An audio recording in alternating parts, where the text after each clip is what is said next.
Good morning, everyone, and welcome to this SICC webinar. It's the third in a series of 4 webinars this year on mindfulness at work. And today, we're going to be talking about the role of empathy, the ability to see things, perspectives, issues, challenges, problems from the point of view of somebody else, standing in somebody else's shoes and seeing things from their perspective.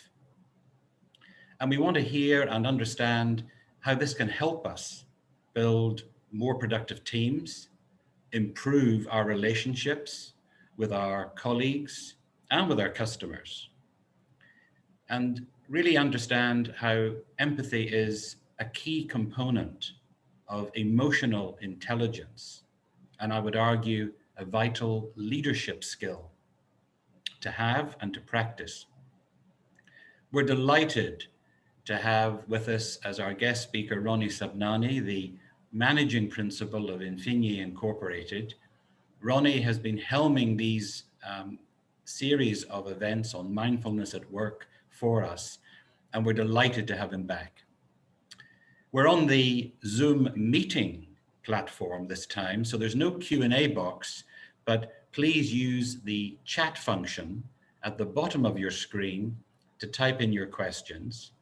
I'll be back after Ronnie's made his presentation to moderate the Q&A, but for now, it is a pleasure for me to hand you over to Ronnie. Thank you, Victor, and good morning, ladies and gentlemen. Such a pleasure to see many of you again who've managed to join us for our previous 2 installments on this particular series of mindfulness at work. Let me just quickly bring up the slide that I want to talk to you about. But everyone, I hope you are well, and I hope you guys have all had a great week thus far. As Victor said, this is the third in our series on the topic of mindfulness at work. Why has this been an important topic, especially in the current time that we're in? Well, a lot of statistics have highlighted the impact of mindfulness at work. The fact that 10 minutes for our own well-being every day can have such a great difference and effect on the way we live our days. The fact that on employee outcomes, mindfulness has an impact on focus, on performance, on our ability to communicate, and in our ability to also be more efficient with the tasks that we do.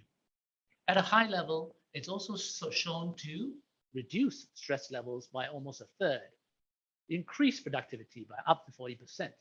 And for lots of organizations who've practiced this or are in the midst of practicing mindfulness at work, they've seen a significant savings in terms of costs being reduced. Now, I don't want to spend too much time on this. Let me just quickly revisit what we have defined as the key aspect of mindfulness that we talked about in our first session, right? I'm sure many of you are aware there are various definitions of mindfulness. And if you're joining us for the first time, I'm sure, again, you have your own perspective on what mindfulness is. But from our perspective, it's quite simple. It means paying attention in a particular way, on purpose, in the present moment, and non-judgmentally.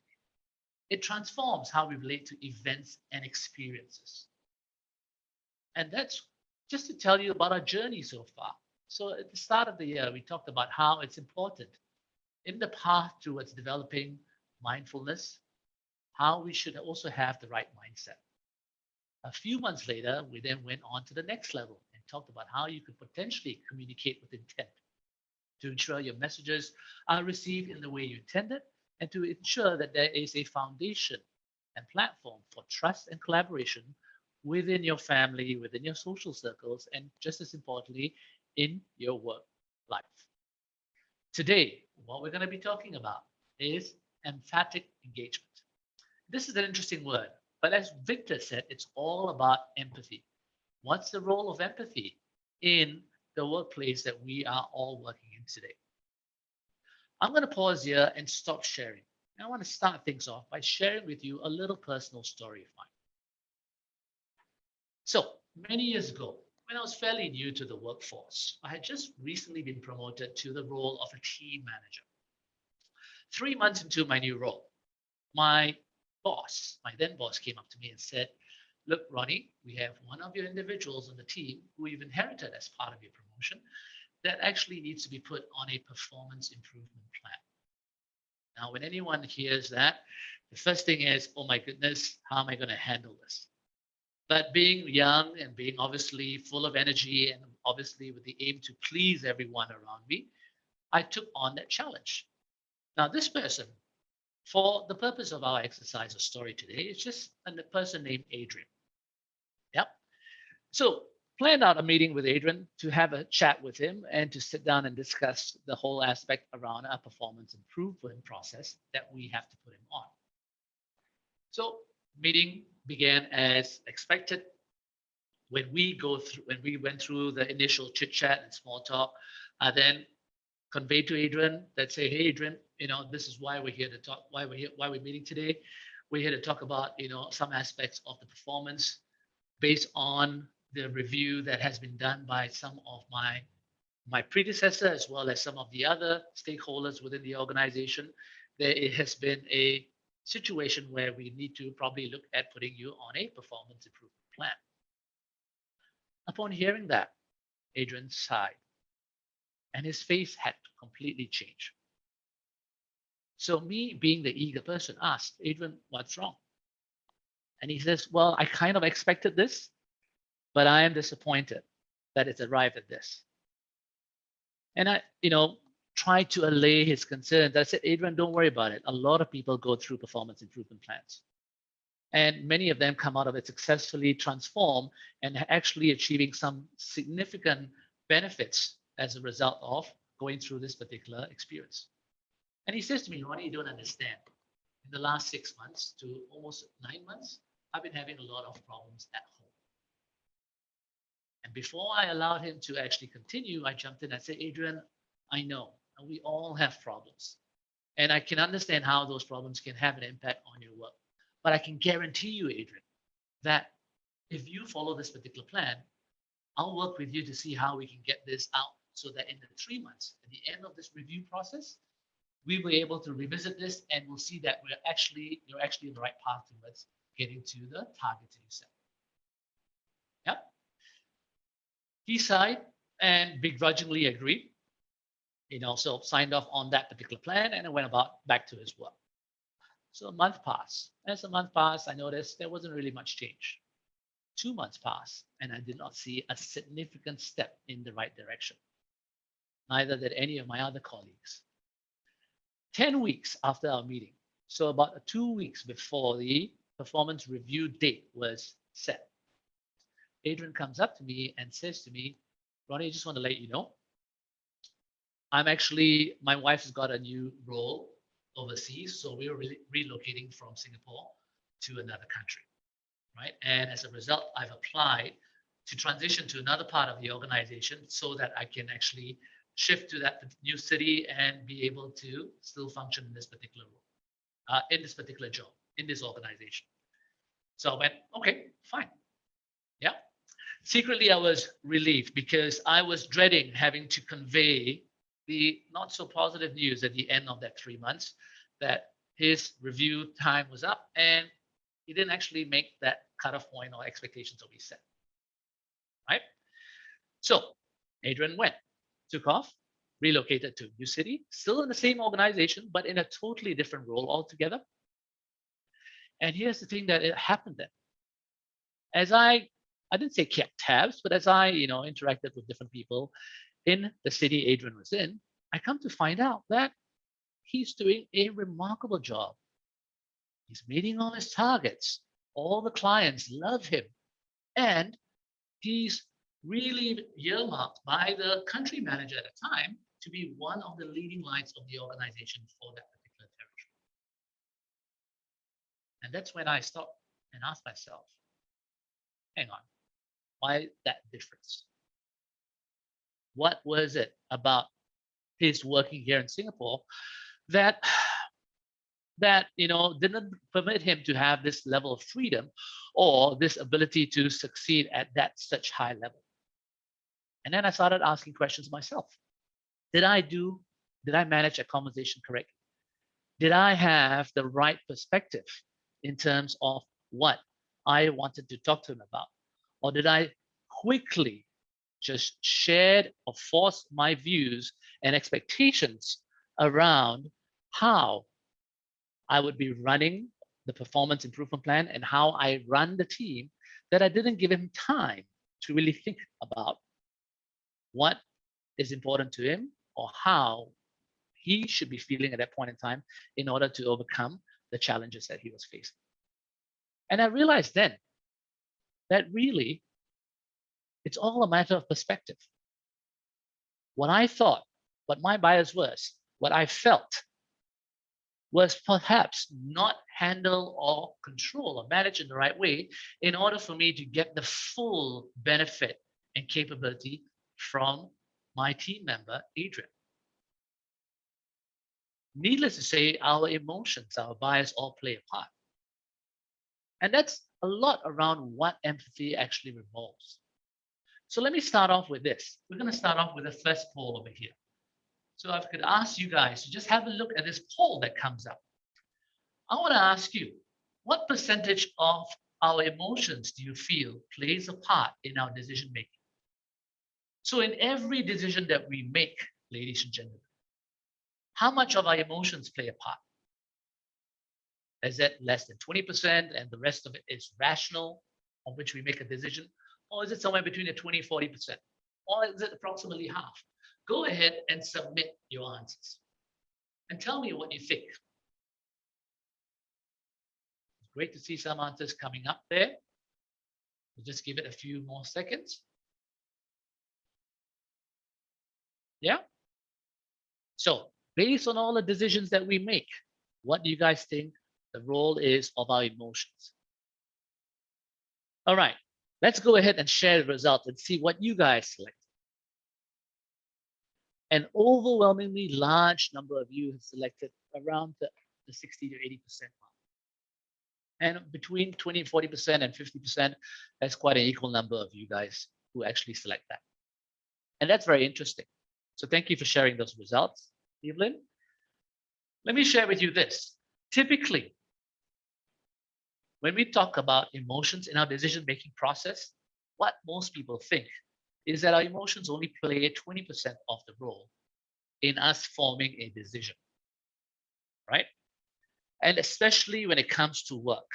If we talk about personal decisions, that's a bit different. But when it comes to work decisions, most of the time we estimate that about 20% of our decisions on work are coming out from the emotions that we have.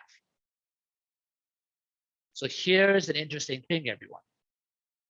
You might be surprised to know, in reality, each and every decision we make, there is an emotion around it.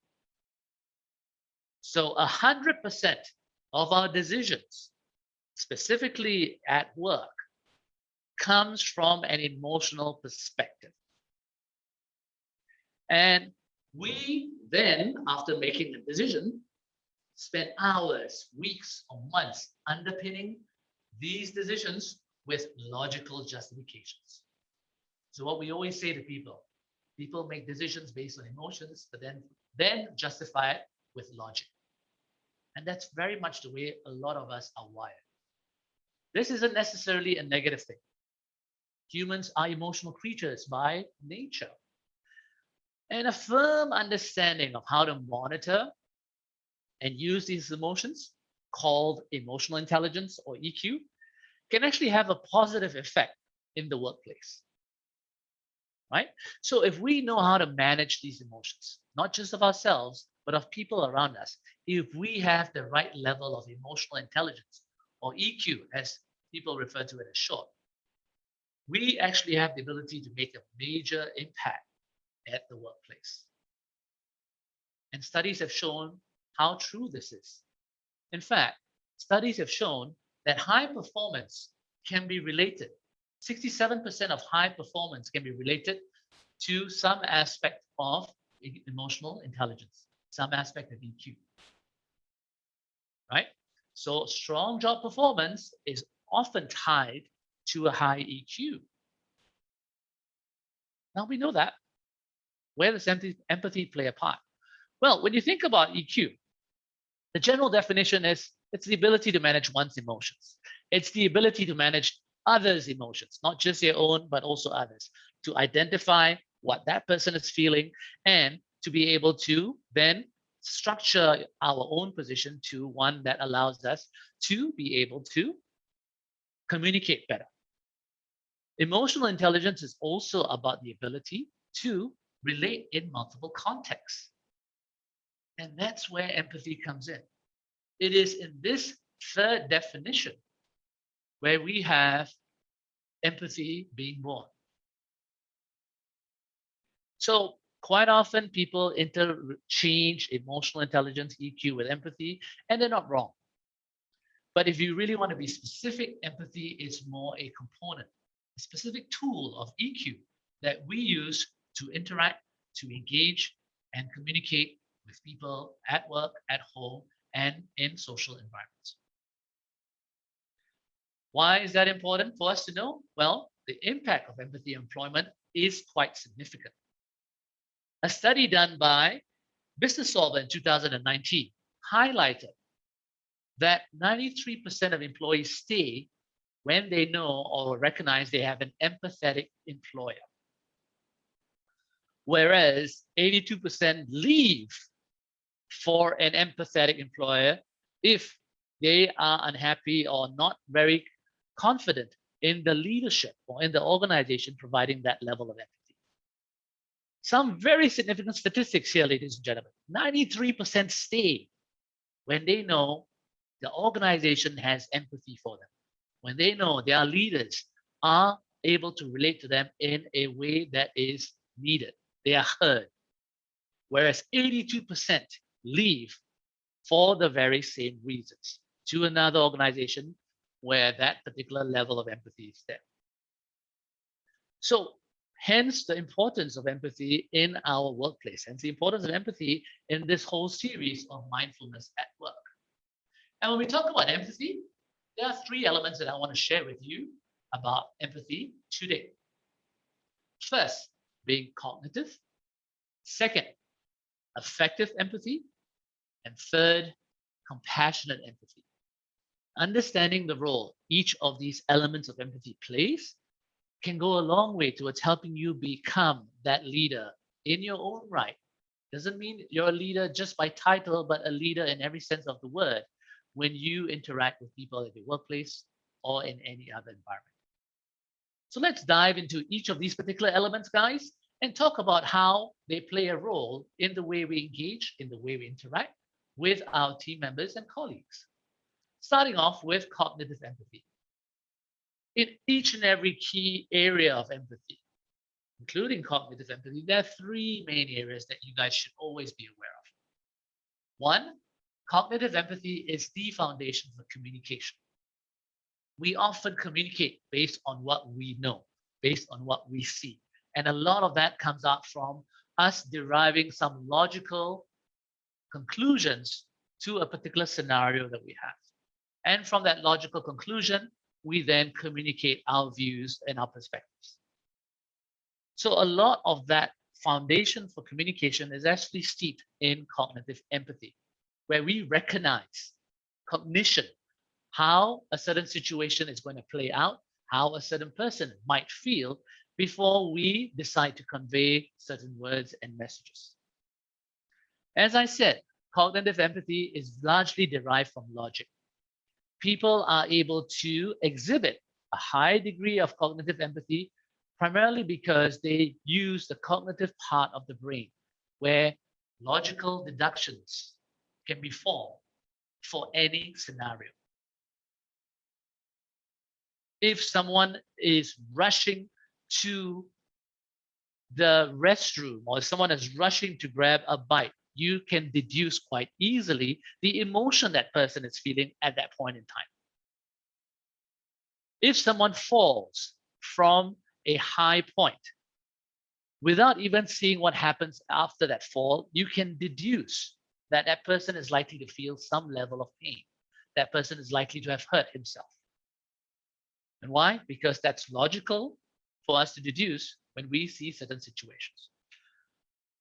Now, cognitive empathy is interesting because it's also proportional to the amount of knowledge that we have.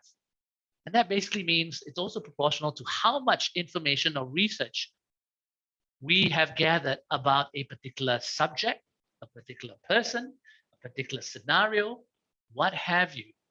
Cognitive empathy increases as we gather more information, as we consolidate the data for us to have sufficient knowledge to come to a stronger conclusion about a particular situation.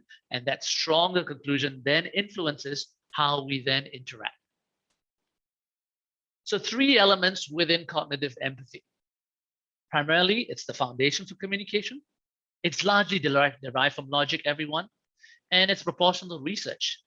If we know what that's about, if we have experienced that ourselves, even better. We have high degree of cognitive empathy. Be careful over here.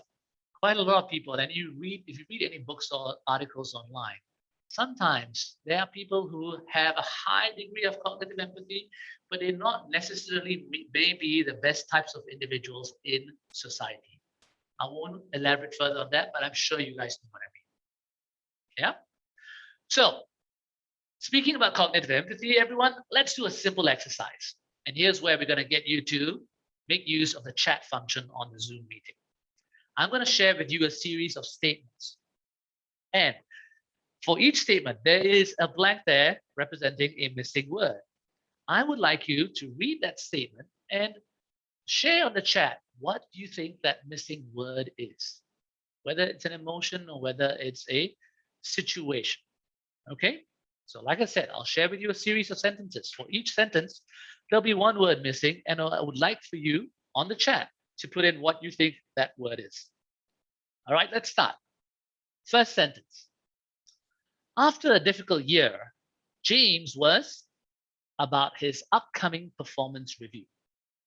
Go ahead and put in your answers on the chat. After a difficult year, James was what about his upcoming performance review? I see some interesting responses there. Concerned, worried, anxious, apprehensive, nervous, worried. I like this one here, excited, excellent stuff. You know, so if you look at the responses on the chat, ladies and gentlemen, most of you have landed on very similar words. Yeah. And that's perfectly all right, because as I see over here, worried, anxious, concerned, nervous, apprehensive, all of those words that you put in actually are the typical words that we would fill in for a sentence like that. Now, let me ask you this. Have all of you ever had a difficult year? Well, some perhaps have, some perhaps have not. But even if you have not experienced it, you can still recognize the feeling James was exhibiting, or was actually feeling, at the emotion James was feeling at that point in time, you know, about his upcoming performance review. All right, great stuff, guys. Let's try another one. Mary was blank to finally marry her childhood sweetheart. Mary was what to finally marry her childhood sweetheart? Elated, thrilled, elated, excited, happy, overjoyed. And again, guys, thank you for all those answers. Let's have a look at what we think the standard answers would be. Again, very much similar words that you have chosen. Happy, overjoyed, delighted, ecstatic. All expressing the same type of emotion. Happiness, excitement. Third one. Azman was what? To be in the top 10% of the graduating class in his university. Azman was what? To be in the top 10% of the graduating class in his university.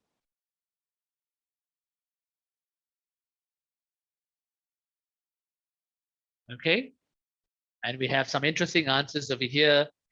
Thrilled, thankful, and let's have a look, guys.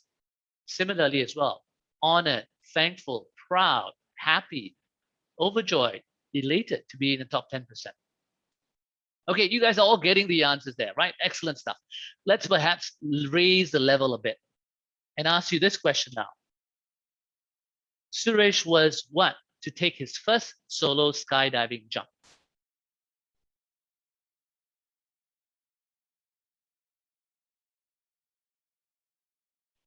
Excited, scared, terrified, nervous, anxious.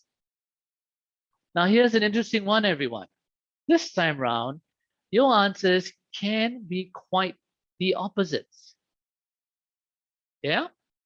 Not wrong again, but in this situation, Suresh was afraid or excited or nervous or apprehensive or hoping to take his, it can be so many different types of emotions, not as standardized as the first three that you saw over there. Why is that? Well, I would like to suppose it that amongst all of us here on this call today, very few of us would have had the actual experience of going skydiving. So while we recognize, we've seen enough movies, we've seen enough, heard stories from our friends, while we recognize the potential emotions over there, we perhaps can't be as accurate with it. And the final question here, final statement, let's try this. Molly felt very blank to deliver the keynote presentation at her company's global kickoff. Molly felt very, and again, some nice ones there from Katerina on it. Nervous, right? Excited from Davy. And again, guys, you can see over here, for this particular statement, the range of emotions can be a lot wider. Why is that? Well, again, not every one of us have had the opportunity to deliver a keynote presentation.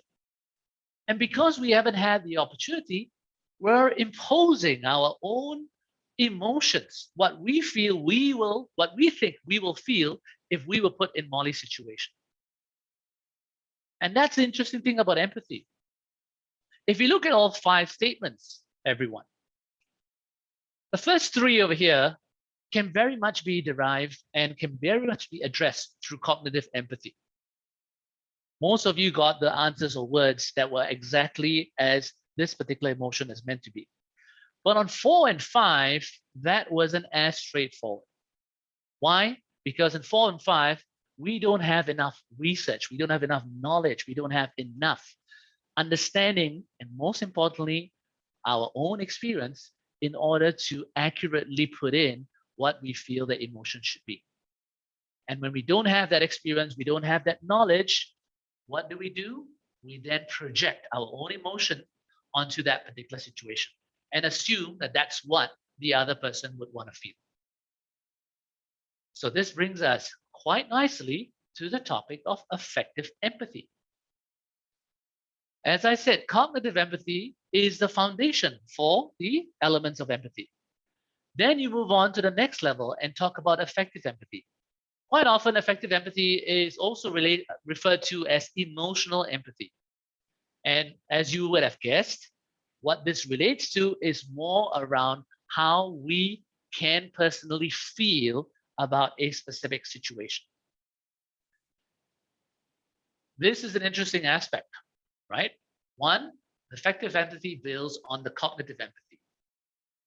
2, it is rooted in part of our brain's central nervous system known as mirror neurons. Mirror neurons are what? If you guys it exists, and we are probably unconscious about the effects of mirror neurons all around us. But mirror neurons are basically parts of our central nervous system which allow us to mimic and replicate certain situations. Have you ever been in a situation when someone yawns in front of you, you can't help but also be tempted to yawn? When someone coughs uncomfortably, you can't help but start to feel a little bit of tickle in your throat? Or when someone sneezes in front of you, you actually unconsciously touch the tip of your nose just to kind of stifle a potential sneeze that might be emerging from you. All of that is because of mirror neurons, right? And that is something that is very much related to affective empathy. if we can leverage our mirror neurons to be able to better connect with our people, with our audience, with the different individuals we're talking to, that allows us to leverage effective empathy in a much tighter way altogether. And by doing that, we start to identify with those individuals. Not only that, those individuals start to realize and appreciate that we really know what they're going through. We really understand. Right? And I'll give you a good example again. When your partner or someone you deeply love comes to you in tears, it's a natural response to feel that pull on your heartstrings, to feel that little tinge in your heart as to who would have caused this loved one to be so upset. Right? Why is that? Well, that's because that's our mirror neurons at work that's firing up in order for us to feel that level of effective empathy. By leveraging effective empathy, we can actually develop a greater connection with anyone that we're interacting with. Connecting with another human in this way is intimate and can help to form a strong bond. But be careful again. Just like cognitive empathy, too much of it may not necessarily be too good. Likewise, emotional empathy or effective empathy has its flip side. One of the downsides of effective empathy is when people lack the ability to manage their own distressing emotions. Someone comes up to you, if a person comes up to you really upset and sad, and then you suddenly feel really upset and sad and go, woe is me, that's not going to make the other person feel very comfortable. Right? So you have to balance that in a way that makes sense for the people that you're talking to.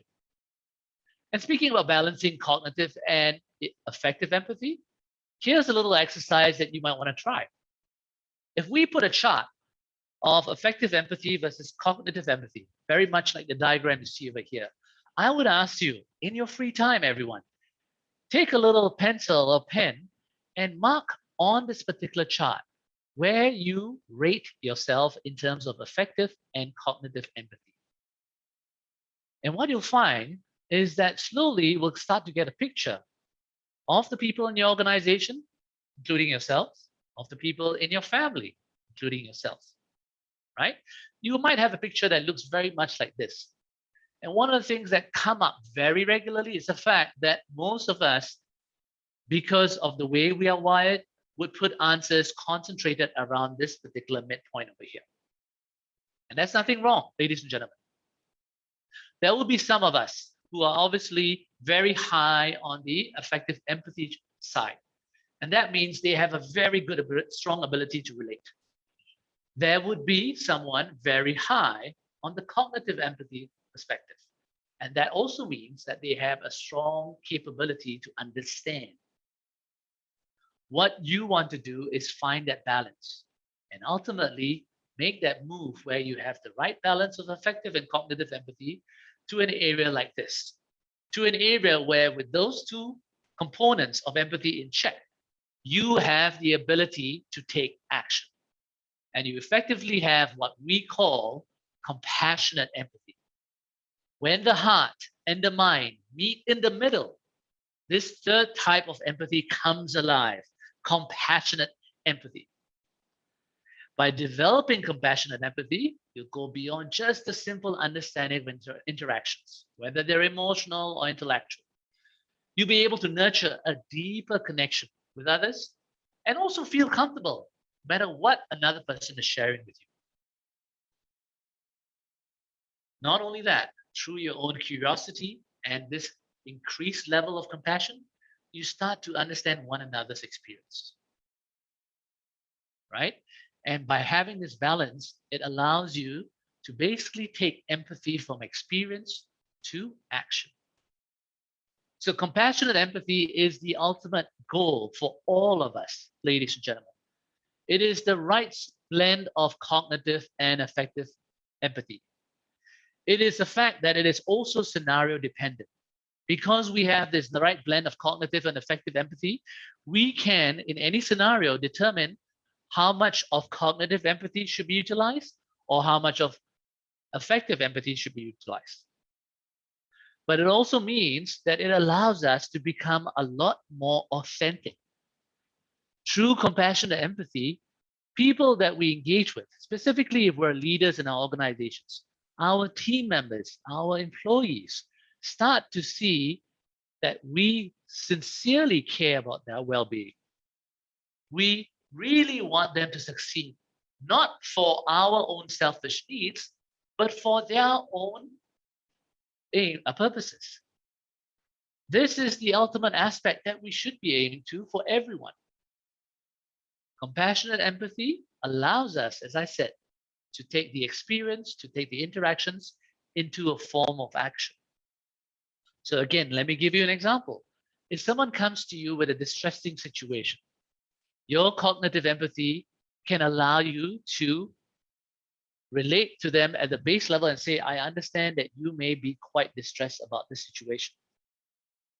And then your effective empathy will then kick in, and you might say, I also can feel what you're feeling as a result of having gone through the situation.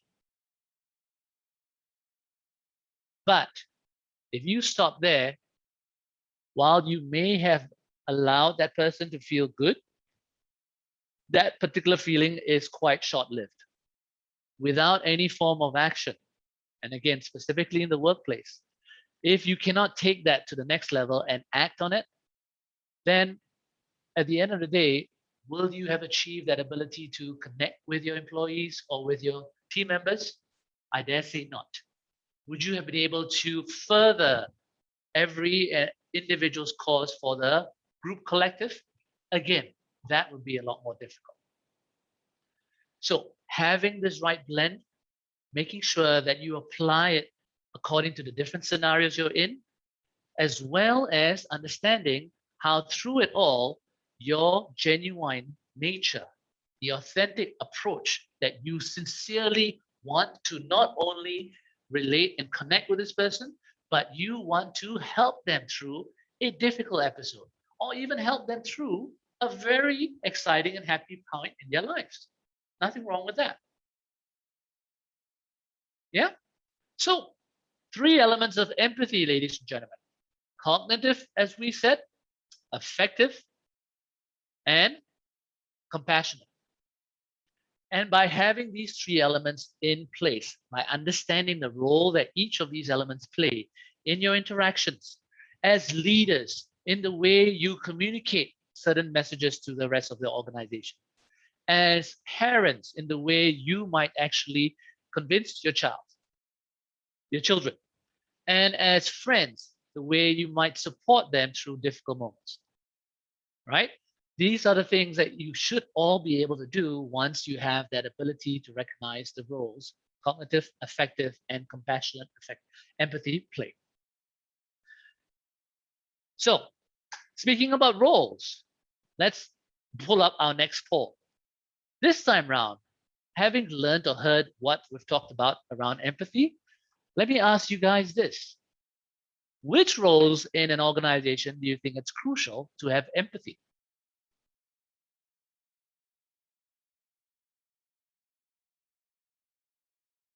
Go ahead and submit your responses on the poll. Select all that you think apply, right? Not just one. Select all that you think apply. Any that you think apply.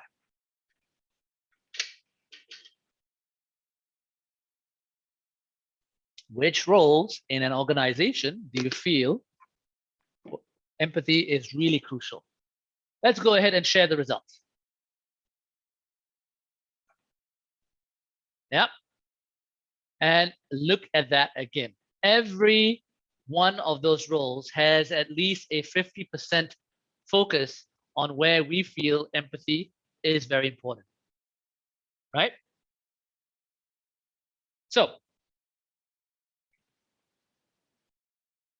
guys, I am very sorry. I was moving around and not aware that my video was on.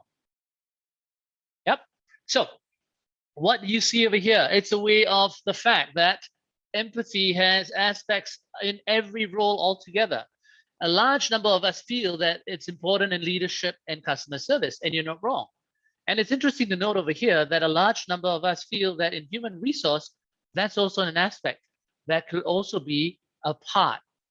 Empathy has a role to play in that particular function. So there is no right or wrong answer over here. If I would submit that for every role in an organization, whether it's sales, whether it's marketing, customer service, finance, operations, or human resource, as long as we are interacting with one another, internal or external stakeholders, it really doesn't matter. Empathy will play a very important role in our ability to communicate, in our ability to interact, and most importantly, in our ability to engage with different individuals. What does empathy actually do in the grand scheme of things in the workplace? It does several things. First thing it does is that it creates that foundation for trust. With empathy, it helps to build trust amongst your teams. When your team members recognize that you are genuinely concerned for their well-being, when they recognize you can understand the situation or context that they're in, that trust starts to form. And with that trust, you have a greater degree of loyalty, a greater willingness to be accountable to the situation or roles that are in. So empathy allows you to also promote accountability. Regardless of whether you own shares in the organization, each and every employee, if they see empathy in leadership, there is a greater degree of ownership. They now take on their roles as though it is their own particular vehicle, their own particular organization, it's their own baby. So that is also another aspect of how empathy can actually have an impact. And empathy also very clearly is related to the production of stellar results. With empathy in the organization, and especially amongst leadership, you start to see your teams produce some stellar performances consistently, without being pushed, without being asked. Because why? Well, there is now that collective understanding that everyone is working towards the same cause. There is that acknowledgement that as an individual, my wants, my preferences, even my challenges have been heard, and I have the necessary help and support in order to walk me through any particular difficult situation I have. So empathy actually helps to drive these key aspects over here, where we build trust, where we promote accountability, and where we produce results. Yeah? So how do we engage then? Well, I would ask you to think about it from two key perspectives. When we're talking about engaging with empathy, we need to plan our communication. And we plan our communication using what I call the empathetic perspective, where we step back and try to see it through their eyes and hear it through their ears, where we put ourselves in their shoes, so to speak, trying to understand what they're feeling and also understand their motives and desire. Right? With every communication that you do, you'll end up becoming a lot more effective if you can start off by thinking about an empathetic perspective. How are they feeling, and why are they feeling that way? Not how I would feel in that situation, but why are they feeling that way in that particular situation? So that is your starting point of engaging. Then your next point is having an empathetic thinking approach. So while empathetic perspective should be your starting point, empathetic thinking is what you should do while in the act of communicating. In that moment, actively try to understand their thoughts and feelings.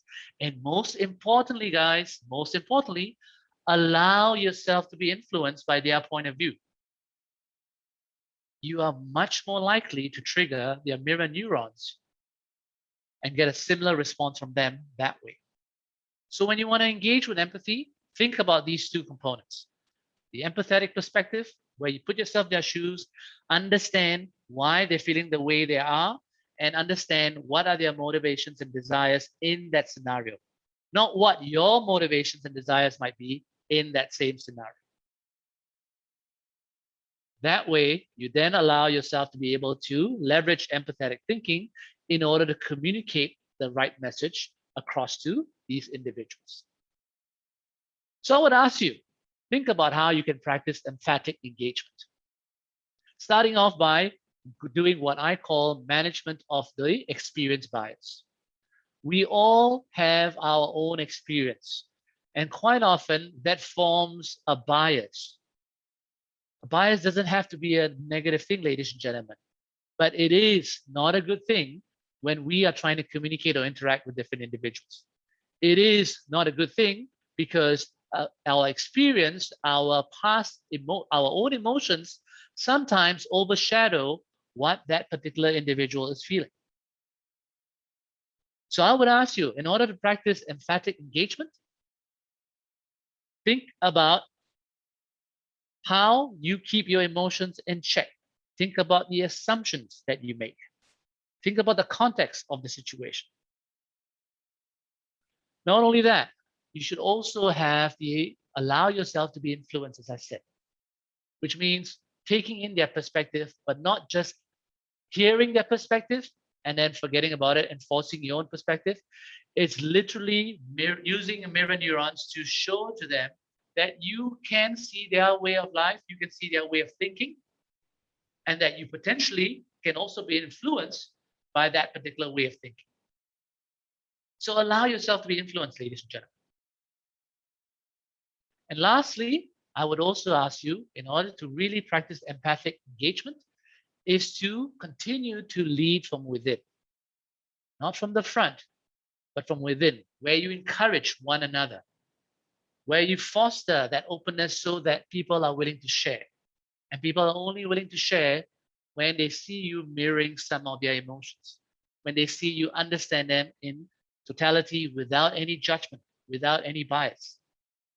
And when they're willing to share, there is that ability to innovate. It inspires a great degree of innovation.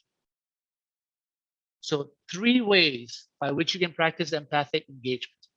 Manage the experience bias, allow yourself to be influenced, and then continue to lead from within. Why, guys? Why are we saying do this? Well, think about it. Right now, plenty of the employees, plenty of workers are dealing with a tremendous amount of fear and uncertainty. Here in Singapore, with the recent announcement 2 days ago, that casts a whole other light of shadow again on the way we operate on a day-to-day basis. So those guided by empathetic leaders will likely have an easier time to work their way through these stresses. But those who are operating under business as usual may become more disengaged and resentful. Here's an interesting thing. We will continue to be judged by how we react during crisis and not so much how we react during normal times. So think about how you can do this. Even if you have a high emotional intelligence quotient, even if you have a high EQ, you may still need to practice these particular components. And that's what it is. The word practice over here is a key thing for each and every one of us. Yeah? 3 ways your organization can encourage empathy. 1 is you can teach listening skills. 2 is you should look at how you can encourage a genuine perspective taking. Now, I know this is a bit of a mouthful, but if you can, as an organization, encourage or teach listening skills, active listening skills to your employees, to your teams, that's a great start. Then if you can also ask them to be able to reflect better, to be able to understand that there is a great amount of perspective that should be taken in, that would be helpful. And finally, cultivate an arena or a culture of compassion. Practice that aspect, role model compassion, so that your team members feel just as comfortable sharing their feelings. Your team members feel just as easy being able to relate to different scenarios without any repercussions. So these are just some of the ways your organizations can encourage empathy. And I'll finish off on this one final point, ladies and gentlemen, which I think is very much related to empathy, and it's one of the philosophies that I live by. And this is something said by Teddy Roosevelt many years ago. Nobody cares how much you know until they know how much you care. Nobody cares how much you know until they know how much you care. So think about that in the context of empathy. Think about that in terms of how you can actually incorporate that into your standard well-being. And at the end of the day, think about how that plays a very active role in you being able to practice mindfulness at work. All right. So I'll pause here, everyone, and hand it back to Victor, and also open it up to all of you and ask you, is there anything that I could help to clarify based on what we talked about? But before you ask any questions, there's one final thing I want to say. Remember the story I spoke about at the start. So here's an interesting thing. Adrian, I continued to work in that organization, and so did Adrian. About 7 years later, he relocated back with his family to Singapore. Now, I've had the benefit of 7 years of additional experience between our time where we did that first performance initial review, performance improvement plan, and now 7 years later. And as fate would have it, Adrian ends up joining the team that I was running. Yeah. So I can tell you that we didn't have to do a performance improvement plan for Adrian. But what was interesting is at the end of the year performance review, where I was happily sharing with Adrian how he overachieved his particular KPIs, I asked him, I said, is there anything else you would like to share? Right? And then Adrian fell silent. And he said, Ronnie, I don't know if you remember, 7 years ago, you and I sat in this very similar format over here, similar room, and you walked me through a performance improvement plan. And I said, yep, Adrian, I really remember that. Right? So he says to me, I want to say something to you. At that time, I felt you did not take in what I was feeling. You did not understand the situation I was going through.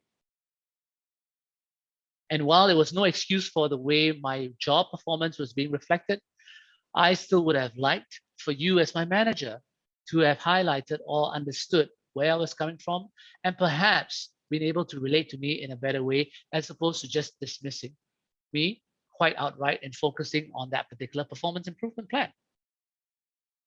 But Ronnie, let me tell you this. Now, having gone through this very nice and positive performance review that you have done and having experienced the last 12 months as part of your team, I want to share this with you. That person that I met or spoke to 7 years ago is very different from this person that I see in front of me now. When I relocated back, we had trouble integrating back into society. I had difficulty getting my kids into school, into the relevant schools and all that. And Ronnie, you said to me, don't worry about that. Take as much time you need. In fact, this is a situation, this is an area of resource that you can look at in order for me to be able to get my kids into that school. Ronnie, that was something that I found of greater value than anything else anyone has done for me since we relocated back to Singapore. And I just want to highlight that for you. Needless to say, guys, for me, that was a big moment. For me, it also was a validation of the things that I had changed in order to be able to develop this greater degree of empathy, not just for Adrian, but for everyone I interact with. And if someone like me could have very easily overcome that, I'm sure for every single one of us, you guys can very similarly experience some wonderful moments like that. Okay, so back to you, Victor, and to all of you. If there are any questions, feel free to come off mute, come on video, or pose your questions on the chat. Ronnie, thank you very much. Lots to think about in that presentation. And I think that story of you and your colleague, Adrian, illustrates the transformative power that empathy can bring to the workplace and to work relationships. Something you said in your presentation is something that I can relate to very closely, and that is that empathy is a tool of emotional intelligence. And my question is, first of all, isn't empathy always compassionate? or is it not always so? Great question. And as I said, quite often, well, the more fundamental response to that, Victor, would be that a lot of times people confuse sympathy with empathy. And we all know how incorrect that is. Empathy is not always compassion, because compassion is not something that we as human beings can exhibit as easily. Many of us are uncomfortable in situations like that. Mm. But the great thing about empathy is that there is that foundation for you to build and get that ability, develop that ability through practice, through training. You look at the elements of cognitive, which is the simplest one, where we start to understand. Then you look at the next level of affective, where we then look to incorporate some of our feelings, leveraging the mirror neurons. And then the true compassion comes out when we have the right balance of this. True compassion, quite often people say, oh, that person is very compassionate. Not because that person is putting a hand around another person and consoling him, but that person is compassionate because of the actions that individual is taking as a result of seeing someone in distress, as a result of seeing a situation that a colleague may be going through, for which they not only identify and understand, but also want to take necessary steps to act on to help them out of that. So for me, that's the view, right? It's about having that compassion. You have that ability to feel, but to be truly compassionate, it's about how can you take that feeling and then being able to act on it in the right way. And is that the difference then between cognitive and affective empathy? The two clear differences, right? Cognitive is the mind, affective is the heart. Too much of either can be a challenge. But a marriage of both, a combination of both, a balance of both, is what allows you to arrive at compassion and empathy a lot better. Thank you. Before I turn to the chat box and pose some of the questions there, one more question from me. Mm-hmm. And that is, how do you avoid the big pothole of being judgmental? You know, because we all end up at one point or another basing our view on someone by, you know, overindulging in our own biases and making judgments about that individual even before we really understand their situation. I think that's a constant struggle that we all have. It's not easy, right? No matter how aware we are, no matter how in tune we are with certain situations, we as human beings naturally bring in our experience biases I talked about into a situation. And as a result of that, form judgments far quicker than we should. My guidance to that, and if many of you who joined us in the first two series, we talked about how it's important to develop the right mindset. And a lot of that around developing the right mindset is around being much more aware, really controlling our own emotions, controlling or reserving any judgment, and not just seeing, but absorbing everything in that situation. Not just hearing, but listening to every aspect of that. And not just reacting, but feeling. And that's something that we talked about when we talked about developing the right mindset. But still, it is a difficult task to do. And one of the things that has helped me in a way of not being judgmental is to always practice that pause before responding. We often react rather than respond. And a reaction is a result of us utilizing or pulling out from our judgments, using our judgments very quickly without actually processing that scenario or situation. So just that few second pause, not to do anything else, but even for the person that you're talking to or communicating with, to see that you are reflecting on it, can work wonders. And I think that's an exercise that we probably don't practice enough on. Don't do enough. Yes, and that ability to consistently practice active listening is something we all struggle with too, because Yeah, uh, either in the heat of the moment or on the pressure of work, yeah, on the pressure that we put on ourselves, we can sometimes neglect to do that. correct. Absolutely right. Here's a question from Karen. She says, "Thank you for sharing. How do you work with people with extremely low empathy when you've got yourself very high quotient of empathy? How do you do that?" That's an interesting question, Karen. My first response to you, and I apologize if my response is the question. How do you determine that that person has low empathy, right? Why am I saying that? Well, if we are saying that person has low empathy, perhaps there is already an element of bias that we are bringing into a situation. Perhaps there's some of our judgments that we are forming about a situation before fully processing that particular scenario.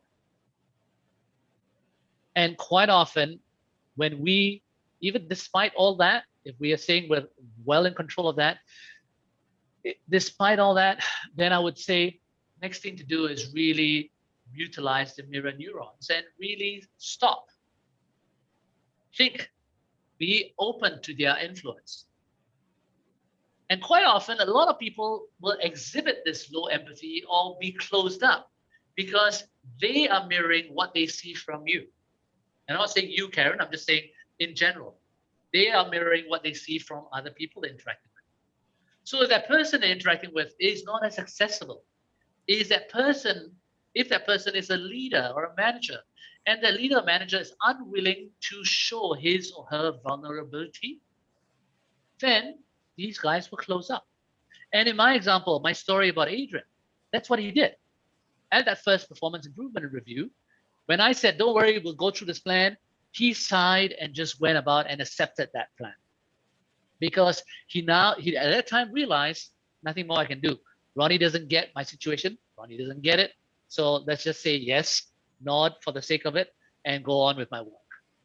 Right? So I would submit, Karen, pause again, ask ourselves, are we imposing or projecting our own judgments and assumptions on that situation or on that person from which we're saying that there is low empathy? And really, instead of doing that, stop and actually role model it by saying, okay, this is the situation I've been through. This is the situation that I went through. I really felt upset when I went through my own personal situation. Now your turn to share. And when they see that level of openness, when they see that not all of us are infallible, all of us are actually have our limitations, that ability or inclination to want to open up and be more empathetic, to listen to us, and then after that reflect back would be better, right? And that's timely from Lee Hong. I see a question of Lee Hong, how to get people to open up. Exactly that, right? How do we get them to open up? Well, quite often they will open up when they see, first they trust you, and they only trust you when they see you are genuine. And they can only see if you're genuine if you open up and be vulnerable yourself. If you admit to them, look, even as your boss or even as your manager, I'm prone to making mistakes. I don't know all the answers. But what I do know is that I will help work with you to get through your particular challenges. Yeah. So that's work for us. When we've opened up ourselves, when we set the ball rolling, people start to find it a lot easier to be able to share their feelings and their thoughts. Yeah, very much the onus on the people manager or the leader to create that area of psychological safety for people to feel safe in opening up. So Yeah. they won't be judge or in any way suffer some sort of fatal career Yeah. disaster as a result. And I think that's what holds so many people back is Yeah. the lack of that feeling of psychological safety. Yeah. You know, the onus on the people manager and the leader, the business leader, is very great. Yeah. Absolutely. Here's an interesting one from Corinne. How to manage a case where it's clear that the worker is abusing one's empathy and trust and taking advantage. Abusing one's empathy and trust. I can understand abusing trust. I think it's a bit harder to actually be discreet and say we're abusing one's empathy. But Corinne, to your question, right? It's more about, people taking one another for granted. And that's, again, very normal. It's, again, typical behavior in a lot of environments. What do we do? Well, again, if you were present in our previous 2 sessions where we talked about how we communicate with intent, our second session was about communicating with intent. Elements around there where we could use in order to ensure that, look, if this is a job that I expect some of the team members to go through and carry out, recognizing that each has their own style of working, recognizing that each may be experiencing their own challenges on a day-to-day basis. That's one aspect of it. But at the end of the day, if we communicate with intent, that clarity, our intentions reflect what we want to convey and not how it's being received. If we can make that line very clear, that's a good step towards ensuring that people don't take advantage of your trust, don't take you for granted. And I would say this, Corey, I would say again, one of the best ways to perhaps work your way through a situation like that is to have regular dialogue, to really practice your active listening skills, to not just hear what they're saying, but actively listen to the different situations or components that are affecting this person's behavior in that particular way. I hope that helps. Thanks, Ronnie. There's a question from Davey. Can you be over empathetic? And if so, is that positive or otherwise? Well, I would say over empathetic in which regard? If we talk about over, too much of effective empathy, that can be too much, obviously. I mean, that can be negative. That could have a negative impact. And I give you my example. If someone comes crying to you, Davey, about a situation, and because of your state, or because of my state, someone comes crying to me, and because of my emotional state or my level of high effective empathy, I start sobbing away too. Have you ever watched one of those movies or comedies where person runs up to this other person and starts crying, and this next person starts crying as well, and then the person who originally started crying stops and looks up there? That's a situation over here. That's an example of an extreme amount of effective empathy. Now, if you are feeling too much, if you're over empathetic in that regard, that's going to appear as superficial. The person that came to you or you're interacting with will not see you as genuine and will not actually treat you or interact you in the way that you want in order to be able to have that decent conversation and dialogue. So again, I would submit, practice that balance. It's not something that happens overnight. There's nothing wrong with a lot of us who are who have great effective empathy. We're very feeling, which is nice. It's nice to have that sort of person around us. But effective empathy on its own, and an excessive amount of emotional empathy on its own, or an excessive amount of cognitive empathy on its own, will not help resolve a situation because you cannot take action on either. So find a way to dial it down if possible. Maybe I trust that helps. So empathy, active listening, treating people with respect, these are all very valuable skills and tools to use when you're leading an organization, a team, when you're dealing with your customers. So integrity, where does integrity come into all these wonderful life skills that we've been talking about? I think that's a great setup for our next series, next portion in the series, Victor. But just a quick answer to that, I think all of these life skills contribute to us being able to hold ourselves up to a greater degree of integrity, right? Through our ability to understand cognitive empathy, through our ability to feel affective empathy, and through our ability to act compassionate empathy, we start to naturally gravitate towards developing a greater sense of integrity and responsibility to everything that we do. That authenticity comes through loud and clear without us making the effort. And humans can spot a fake a mile away. So these three components with the right balance, all combined, active listening, as you said, Victor, that's an aspect of it which helps towards showing people that you are curious and genuinely care about that situation the person is talking about. Yes, and combining all of those and practicing them in a sincere way is also key, because as you Absolutely. rightly say, we can spot a fake from a mile away. Absolutely. We've got a question from Alvin. Does being empathetic mean we have to be accommodative to the other person in most situations? Answer is simply no, right? It can easily be misinterpreted that way, but the answer is no. And Alvin, what I would say is that's where we as leaders will have to, I wouldn't say put our foot down, but I have to be firm. And we don't have to be firm in a highly authoritative way.